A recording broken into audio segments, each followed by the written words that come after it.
오늘의 사회 이슈를 홍희연 기자가 종합해드립니다. 오늘의 이슈 포커스입니다. 북한이 지난 13일 시작된 한미연합 군사훈련에 대해 비난과 위협의 수위를 높이고 있습니다.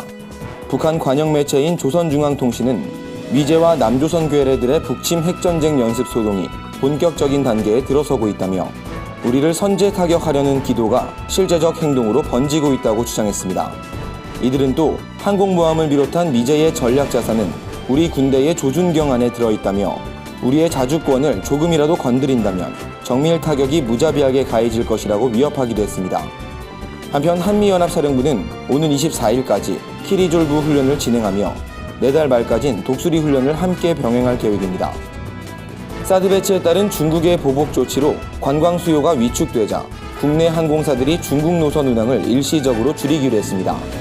항공업계에 따르면 대한항공은 16일부터 내달 23일까지 예약이 부진한 8개 노선을 79회 간편하기로 했습니다.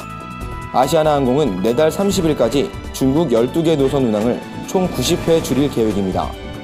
업계 관계자는 사드 배치 영향으로 중국발 수요 위축이 불가피한 상황에서 한시적 간편을 진행하게 됐다며 앞으로 일본 동남아의 수요를 늘려나가는 방식으로 대응할 계획이라고 말했습니다.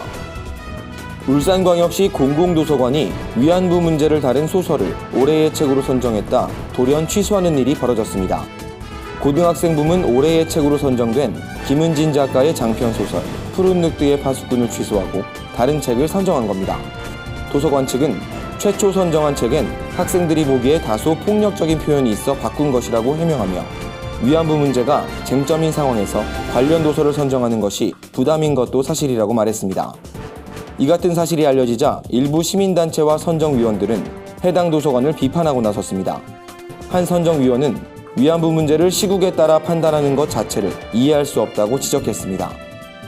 2년 전 106중 추돌 사고가 일어난 인천 영종대교에서 기상 상황에 따라 차량의 제한 속도를 바꾸는 과속 단속이 이루어집니다.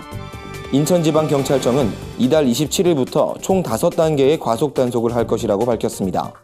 단속은 시속 30km부터 100km까지 나뉘며 최악의 경우 도로를 폐쇄하는 조치까지 이루어집니다.